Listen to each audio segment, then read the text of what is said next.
আসসালামু আলাইকুম। আমরা সাধারণত পোল্ট্রি ফার্মে মুরগিকে পানি দেই। তো এই পানির মধ্যে অনেক সময় অনেক ব্যাকটেরিয়া, ইকোলাই, মুকোলিফর্ম এবং সেই সাথে স্যালমোনেলা যে ব্যাকটেরিয়া থাকে এগুলা মুরগির জন্য অনেক ক্ষতি করে। তো এগুলোর জন্য আমরা অবশ্যই পানির পিএইচ চেক করি। তো পিএইচ চেক করার জন্য আমাদের একটা মিটার আছে। পিএইচ চেক ক্যালিব্রেশন করার জন্য পানির, অর্থাৎ পানির মধ্যে সাধারণত নরমাল যে পানি আছে সে পানিতে পিএইচ থাকে 7, কিন্তু এর 7-এর উপরে যখন যায় পিএইচটা হচ্ছে ক্ষারীয়।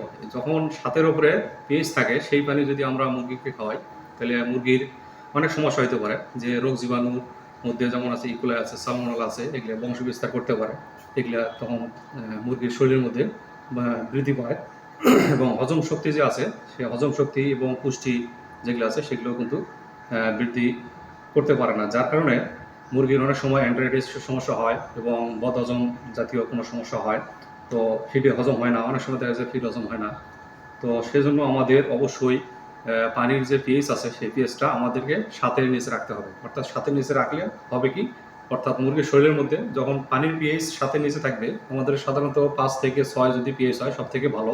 কিন্তু মুরগির জন্য বর্তমানে যাতে পেটের সমস্যা না হয়, অ্যান্টারাইটিস এবং জাতীয় যে জিনিস বদহজম এগুলো যাতে না হয়, সেজন্য আমাদের পানির পিএইচ সাধারণত 3.8 থেকে আমাদের 4.2 যদি আমরা রাখতে পারি তাহলে মুরগির এই সমস্যাটা হবে না।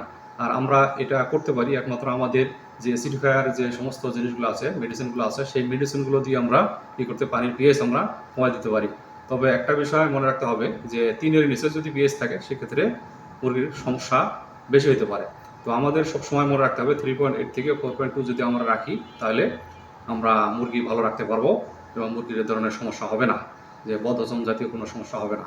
তো আমরা এই নর্মাল পানির পিএইচ যেহেতু আছে 7, সেই 7 থেকে আমরা কিভাবে 3.8 থেকে 4.2 রাখবো, সেটার জন্য আমাদের পানিতে আমরা মেডিসিন ব্যবহার করবো, অ্যাসিডিফায়ার ব্যবহার করলে আমাদের এই পিএইচটা কমে আসবে। এখন বিভিন্ন কোম্পানিতে অনেক রকমের ডোজ থাকে, যে বলে যে 4 থেকে 5 লিটার পানিতে 1 ml মেডিসিন দিলে পিএইচ নেমে আসবে 3.8 থেকে 4.2।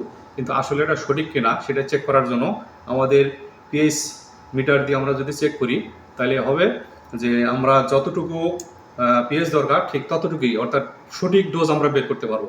অর্থাৎ আমাদের 3.8 থেকে 4.2 পর্যন্ত পিএইচ আনতে আমাদের 1 ml কত লিটার পানি লাগে সেই জিনিসটা আমরা সহজে বের করতে পারবো। তো প্রথমে ফলো করবো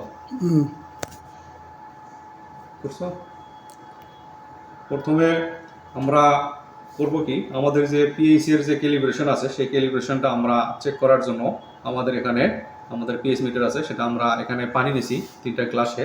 তো এই 3টে গ্লাসে পানি নেওয়ার কারণ হচ্ছে আমরা চেক করব যে পিএইচ মিটারটা ক্যালিব্রেশন ঠিকমতো আছে কিনা সেটার জন্য।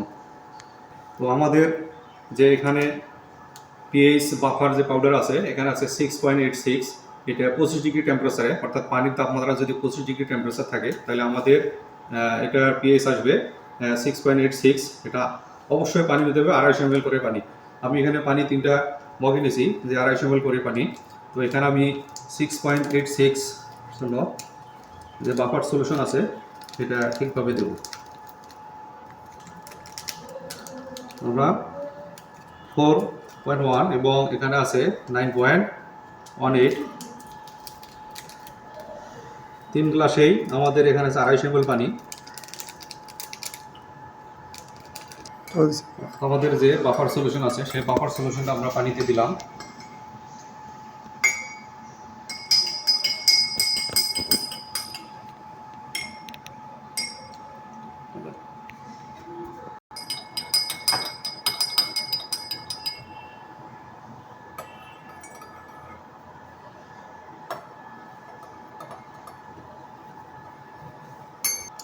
অর্থাৎ এই পিএইচ মিটারটা আমরা অন করে নেব। দেওয়ার পর এখানে অন অফ আছে, নিচে ক্যালিব্রেশন আছে।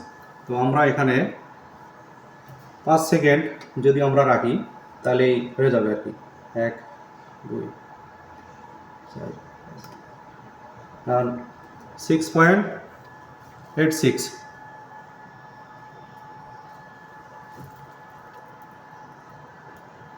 জাস্ট 5 সেকেন্ড যদি রাখি তাহলে আমাদের আছে 6.86 ক্যালিব্রেশন আসলো। তো এটা আমরা অবশ্যই পরবর্তীতে সাদা পানি বা ফ্রেশ পানির মধ্যে এটা ধুয়ে নেব। নেওয়ার পর আবার এটা ভালোভাবে মুছবো। মোছার পর আমাদের যে দ্বিতীয় বাফার সলিউশন আছে এখানে 4.01, এখানে ঠিক জাস্ট 5 সেকেন্ড আমরা রাখবো।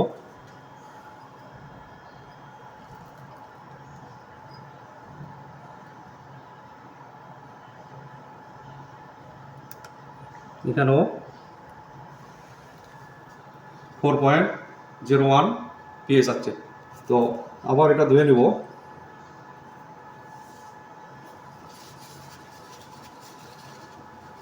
অর্থাৎ আমাদের 25 ডিগ্রি টেম্পারেচার পানির যদি টেম্পারেচার থাকে তাহলে আমাদের যে পিএইচ যা আছে তাই এখানে আসবে।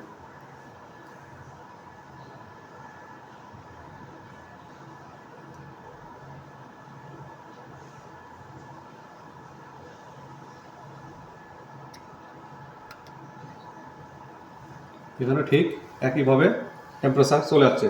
তো আমরা ক্যালিব্রেশন করে নিলাম।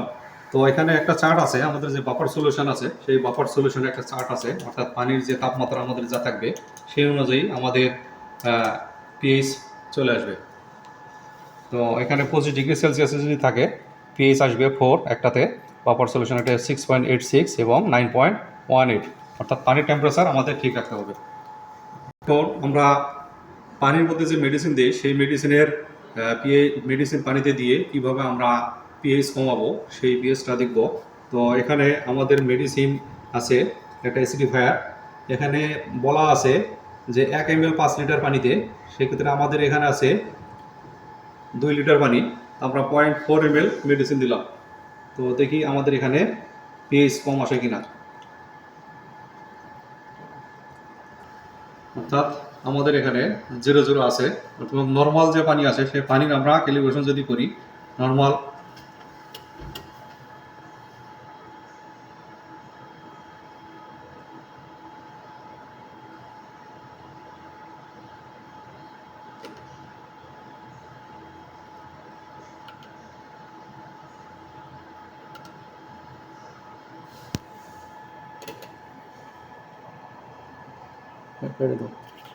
লিটার পানির মধ্যে 0.4 ml মেডিসিন নিছি।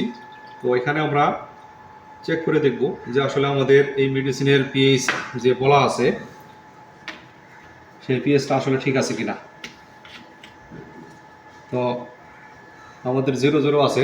এখন আমরা এই মেডিসিন মিশ্রিত পানিতে দেব, আসলে আমাদের পিএইচটা কত আসে।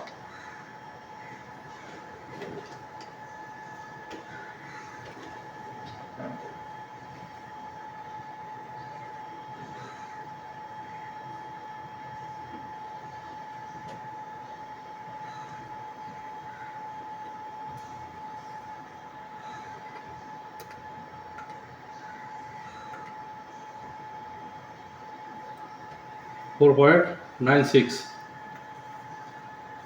অর্থাৎ 4.56, অর্থাৎ তার মানে আমাদের যে পিএইচ রাখার কথা যে 3 থেকে 4.2 যদি আমরা রাখি এর কাছাকাছি আছে, অর্থাৎ 6 এর নিচে আছে, তার মানে আমাদের এই পানির পিএইচ ঠিক আছে। অর্থাৎ যে 1 ml 5 লিটার পানির মধ্যে আমরা এই মেডিসিনটা যদি ব্যবহার করি তাহলে আমাদের পিএইচ ঠিক থাকবে।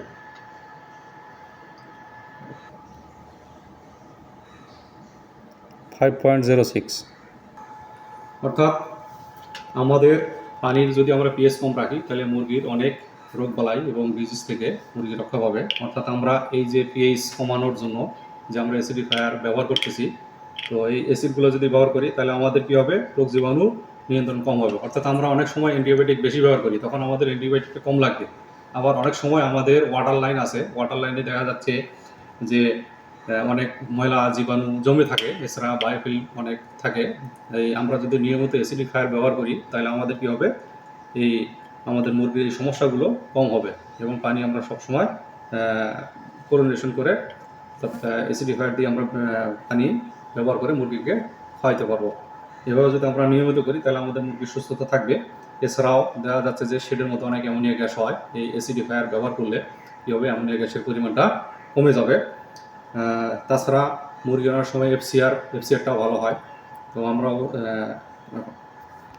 তো মুরগির এফসিআরও ভালো থাকে এবং অন্ত্রের মুরগির যে পাকস্থলীর অন্ত্রের আরও উন্নত করে এবং গুড কোয়ালিটির যে ব্যাকটেরিয়া আছে সেই ব্যাকটেরিয়াগুলো উৎপন্ন করে। অর্থাৎ শরীরের মধ্যে যে ব্যাড কোয়ালিটির যে ব্যাকটেরিয়া আছে সেগুলো ধ্বংস করে এবং গুড কোয়ালিটির ব্যাকটেরিয়া উৎপন্ন করে।